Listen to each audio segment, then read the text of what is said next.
You see, I think we would have wasted a lot of talent if we don't come with some decision out of here about this question. Because it's a real, practical challenge that's facing us as a country.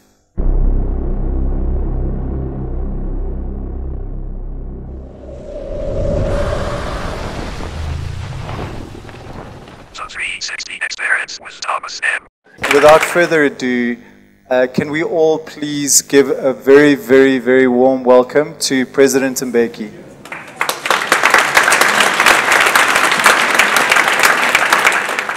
You know, around, I think around 2000, we decided in government, we decided to establish an advisory panel on ICTs.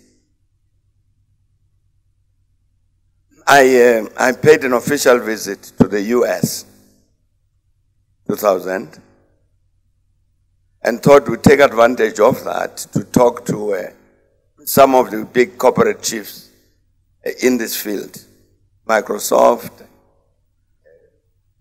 everybody else. And so when I went to meet one of these big chiefs,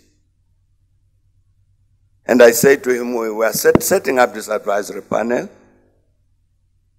and we'd like you to be a member. And he said to me, what should we advise you about? So I said to him, my problem is that I don't know enough about what I don't know. So I can't even answer the question, what you should advise me about. And that was a genuine response. Because truly as government at that level, we did not know what these information and communication technologies were. And therefore, when you talked about applications, the people were ignorant. They were incapable of imagining application. I remember one of the sessions that we had with them. They talked about Wi-Fi. So, we, South African delegation, government, so we're stealing a look at one another. Because we honestly didn't know what this Wi-Fi is. And we're speaking very eloquently about the importance of Wi-Fi and this and that, and this is what it will do, etc. The reason I'm saying all of this is because it's obvious that among us here we have gurus in this area of the fourth industrial revolution and education. And two of them is, they're sitting there, Ngoba and Sam. And there are others, as I was listening. But to tell you the truth, a lot of what you said flew over my head. I didn't understand it. We clap out of as a courtesy, so you know, because otherwise it would look funny.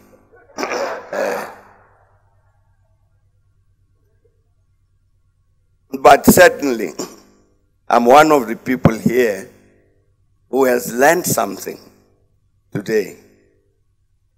But I'm quite sure not as much as I could have if I had been better prepared. Now, I think it is obvious that the technological change represented by this thing, the fourth industrial revolution, is happening, will happen. We can't stop it. It will impact on our lives. We may overestimate or underestimate whatever, but it will do that. It's something that can't be avoided. But there's a fundamental question that arose tonight. How prepared is this society to respond to that reality, which is here already, will continue coming? How prepared are we? And I don't think we are. The Vice Chancellor of the University of Johannesburg is a very educated man. Professor Marwala. He writes books, and he always likes giving me signed copies. He is my friend.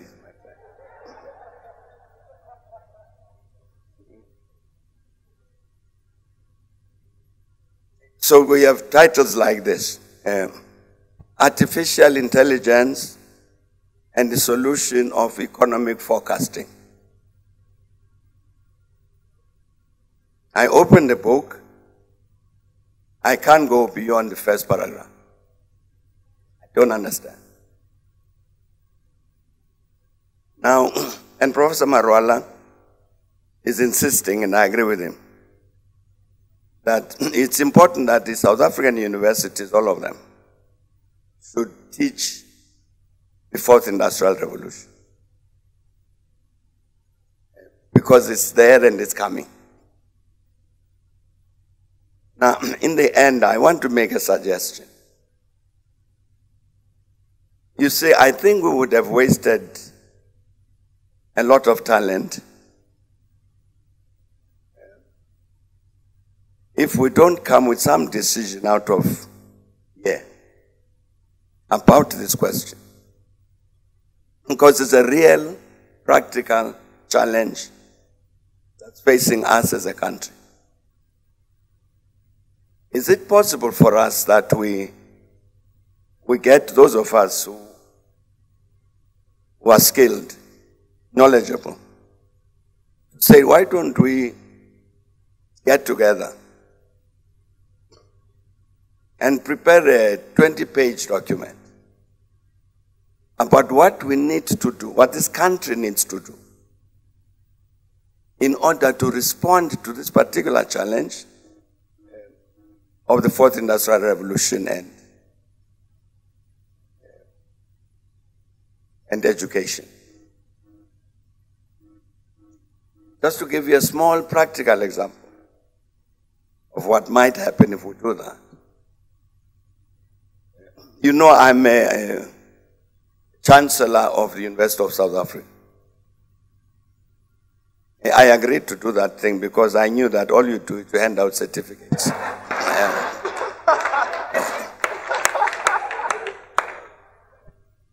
But the University Council has a bit of a different view about what the responsibilities of a Chancellor are. The biggest college, the university has got 8 colleges.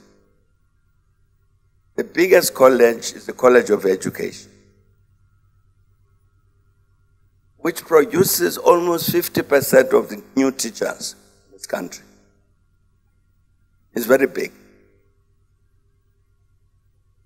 Now because I'm Chancellor, I can convene any meeting of the university anytime. And I would like to be able to say to the College of Education, here is thinking about how to teach, how to train teachers to do what, how they should teach. How do you produce this child who's a problem solver? And I would like to do that and talk to this college, which produces almost 50% of the new teachers in South Africa. But if you ask me to do that on Monday, what would I say to them? I'm suggesting really seriously that maybe under the leadership of the big chef here. And certainly Max Bokona here from the THABO Foundation would help.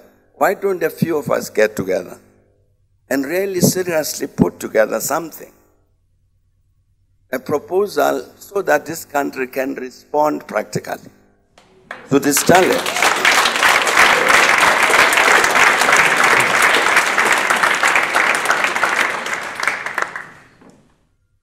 I think we should do that. I think we should agree to do that. It's important. I'm not very popular among some people in the country, which is okay.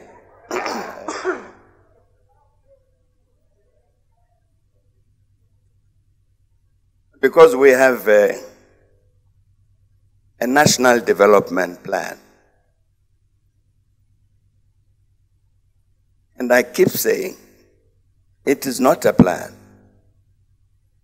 It's a vision.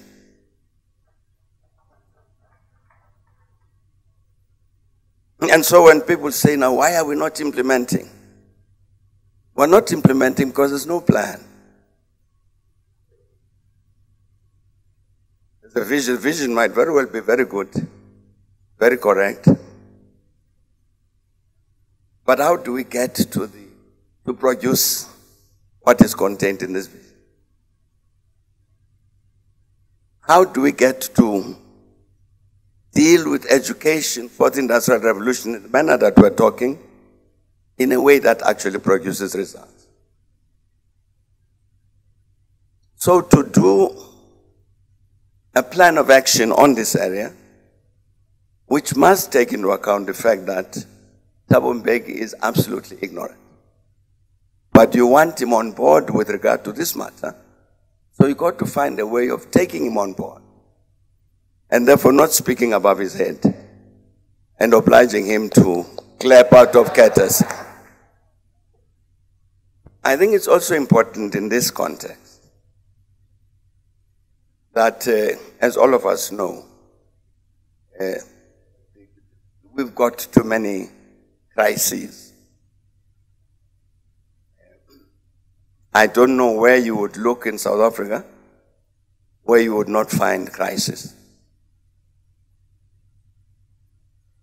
And we just look at the levels and the types of crime.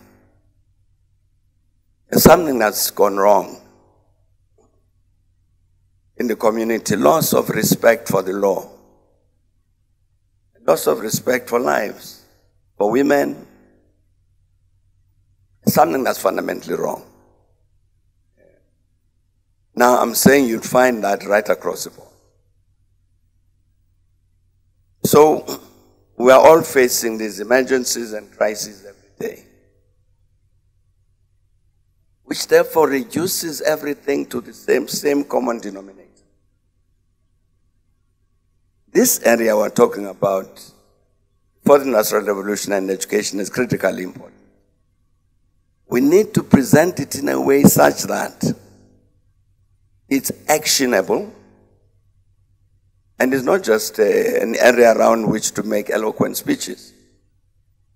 It's actionable because otherwise my attention is drawn to too many other problems in the country. So, let me tell you the last story before I sit down. Many, many years ago, a member of, minister in government of Tanzania, and he used to tell a story. In all of the liberation movements in this region, Southern Africa were all there in Tanzania. The Mozambicans and Frelimo, the MPLA from Angola, the ANC and all that. So the minister would say, one day, we, the government of Tanzania, told Frelimo that there's some Portuguese mercenaries who've arrived here in Tanzania to kill you people. So he would say, Frelimo would say, where are they? and would tell them that's where they are. Frelimo would say, "Who will act?" and go and deal with them. Then on another day, some mercenaries from apartheid South Africa came. So we went and reported to the ANC. Some mercenaries from South Africa were here to get you. Where are they? There they are. And the ANC said, well, now let's call a conference to go and discuss this matter.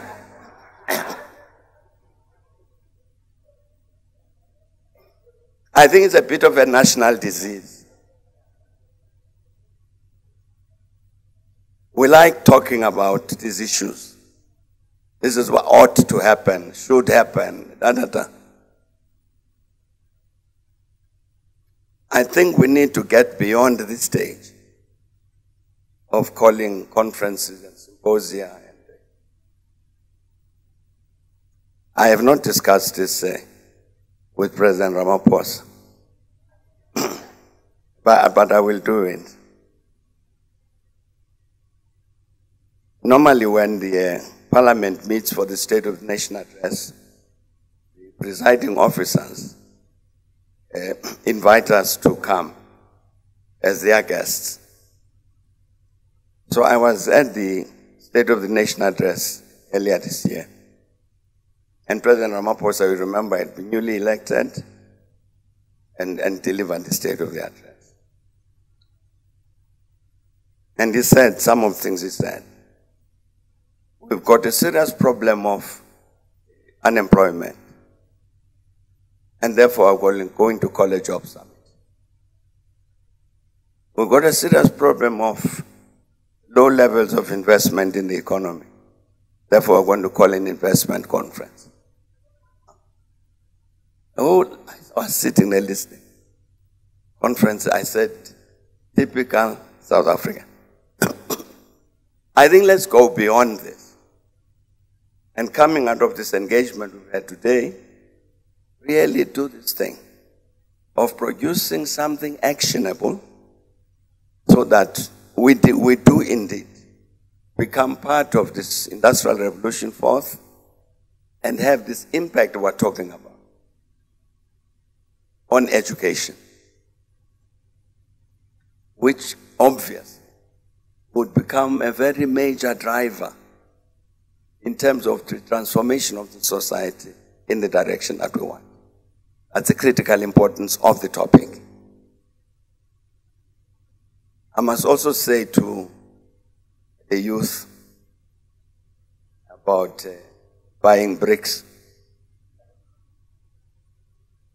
We decided to set up this library because many people are saying, for instance, I get this query all the time. When are we going to get your memoirs? Because we want to read about what happened. I say, sure, you will get the memoirs. But in the meantime, let's put together this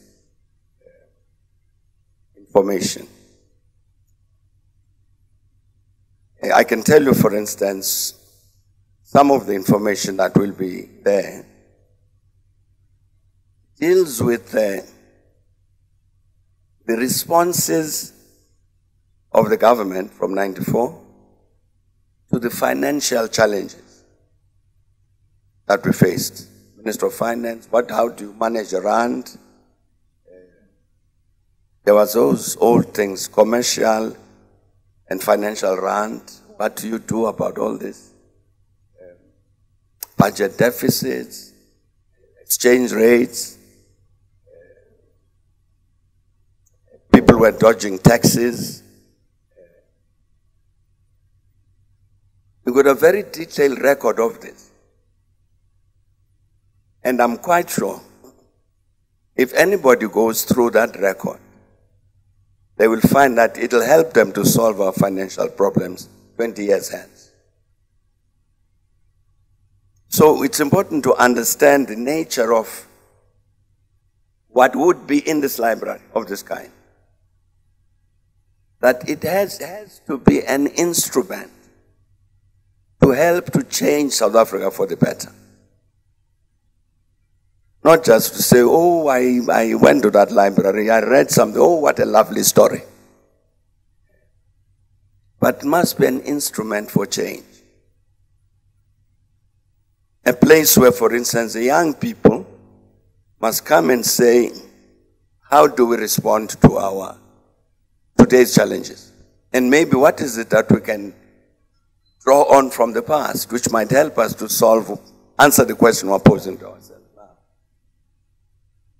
It's an important project. It must succeed, we think.